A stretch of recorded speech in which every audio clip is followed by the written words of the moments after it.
Hello, ladies and gentlemen, and being a producer of Wrestle Massacre as well as Inside Movies Galore, I am David Streggy, and welcome to Delusions of Grandeur. Enjoy the reviews. I certainly did.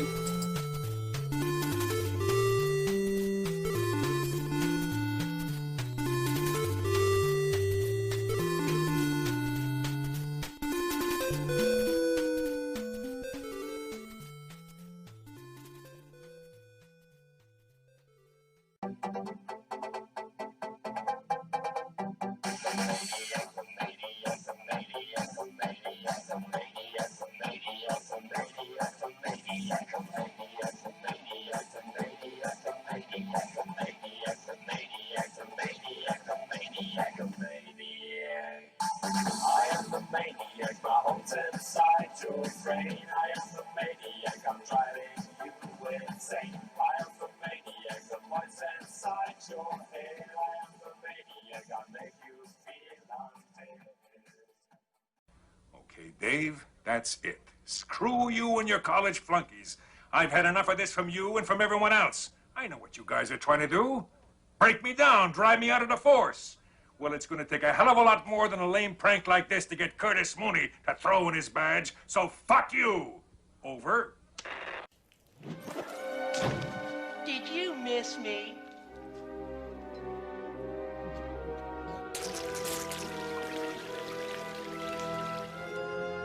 I guess not. Hello, ladies and gentlemen, and welcome back to Delusions of Grandeur. I'm your host, David Streggy, and here I have another review for you. This time it is from a 2013 film called Dead Kansas. And I have a couple of versions of this film that I wanted to show you before I got into my review. Because it wasn't often that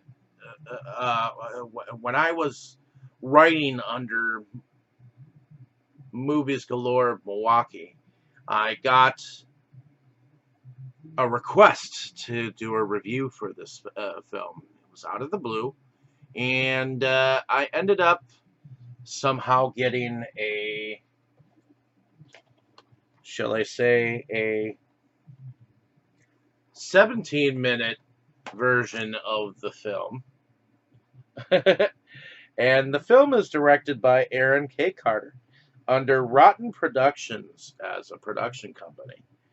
And the film stars Alexandra Lightford, Aaron Guerrero, Michael Camp, Kevin C. Beardsley, at least according to this.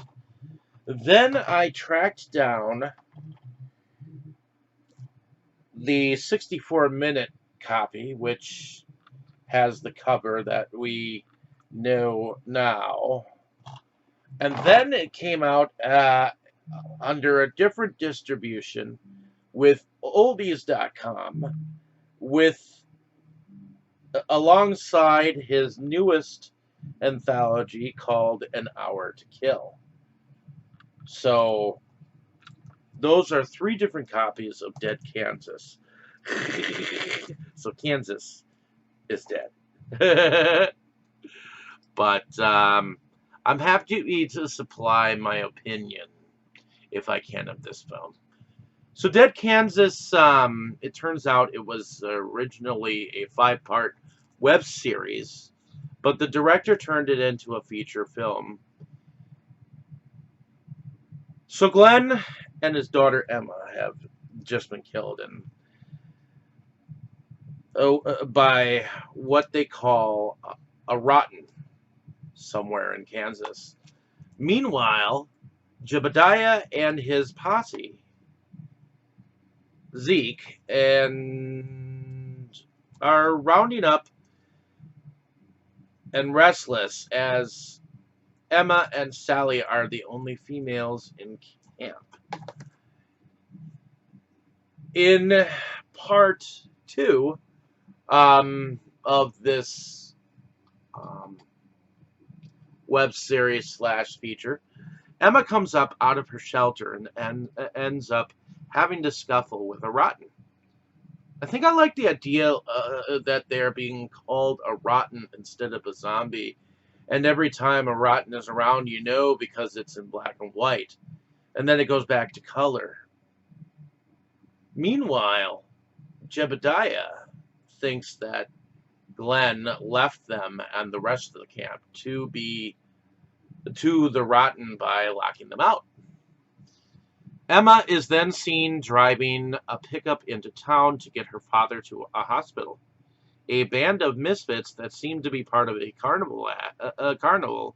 In fact, I believe the little guy in the top hat is or was in American Horror Story Freak Show as Meep and Infantata, as well as Erwin Keyes, who plays the giant, who's played in many reoccurring roles, including a role in The Jeffersons, whom is now deceased as of July 8th, 2015. Rest in peace. After Jebediah, in the end of the part 2 that I saw of the web series, continues to fuel his mistrust of Glenn being behind the bad things happening in Act 3. Which, the reason why I keep saying part 1, part 2, part 3 is I originally saw this in its web series form. So, we see Emma continue on her journey to find Dr. Emerson to help her pa. Played by a different actress this time, Emma is walking alongside a young African American named Skinny as they talk about their different experiences. Him saying he hit the woman first as they both got attacked by the Rottens. Now Jebediah and his goons are still after Emma and Glenn and have found out her location, thinking Glenn was among them, but not before the good doctor was about to tell Emma a key ingredient to a cure was with his trusty servant Rusty, played by the same actor who played Zeke in the first part that I saw. After the kidnapping of Emma, Rusty, Skinny, and Dr. Emerson awake feeling like they were that close to a cure while back in camp. Emma is caged in her underwear to the watchful eye of Jebediah. Rusty kind of reminds me of Colonel Sanders a bit, and Skinner reminds me of the fawn in the Chronicles of Narnia, but with a hatchet and pitchfork in hand, they hatch a plan with a man from the camp as he lets out the so-called Rottens as a decoy as Rusty and Skinner rescue Emma from the cage.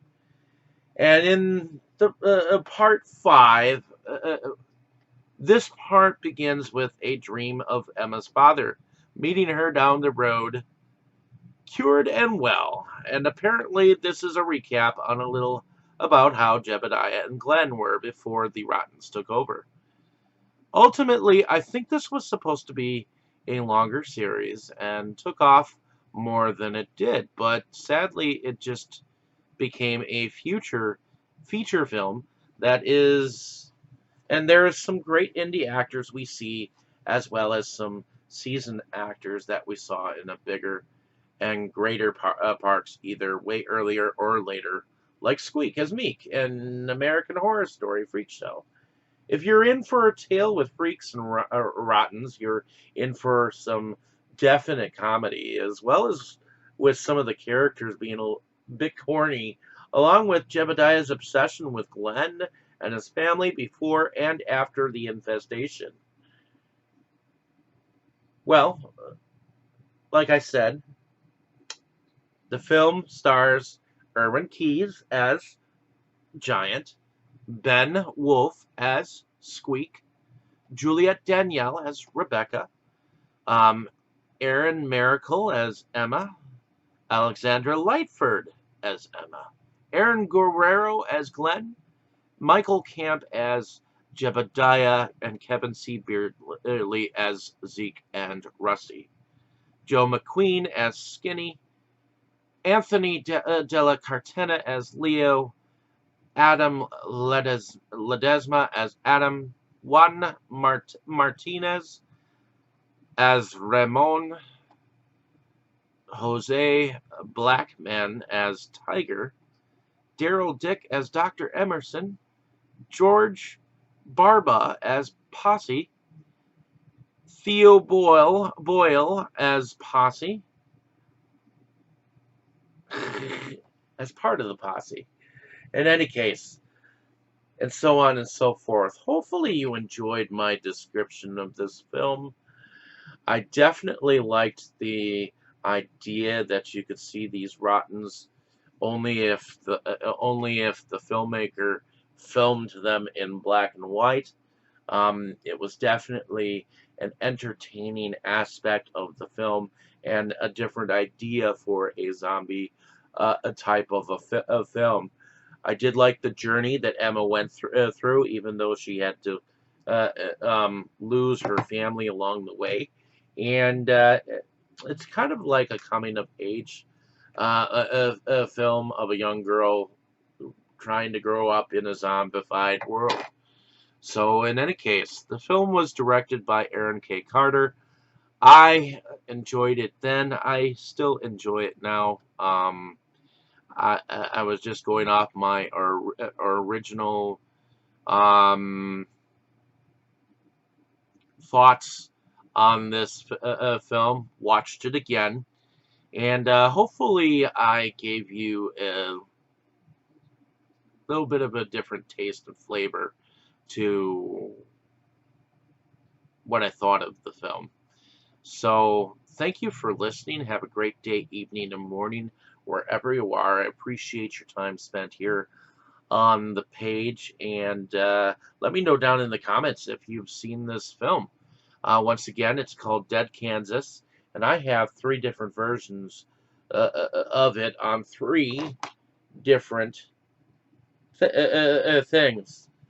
The beginning part with the black and white stuff, that 17-minute version, that one was probably shown around the festivals and whatnot to try to get some interest in the film itself, and then eventually the feature was put together, and so on and so forth. So let me know down in the comments whether you've seen this film. I was entertained, and I've enjoyed talking to the director and his excitement in creating these films and sharing them with me. So thank you, Aaron, for allowing me to see the film ahead of time. But I did track the film down and followed its evolution. So I'm glad that I was able to get a YouTube review out on it. Thank you so much for listening, ladies and gentlemen. I just love sharing my thoughts and what some of these films are all about. Thank you so much. Enjoy. You were good, kid, real good. But as long as I'm around, you'll always be second best, see?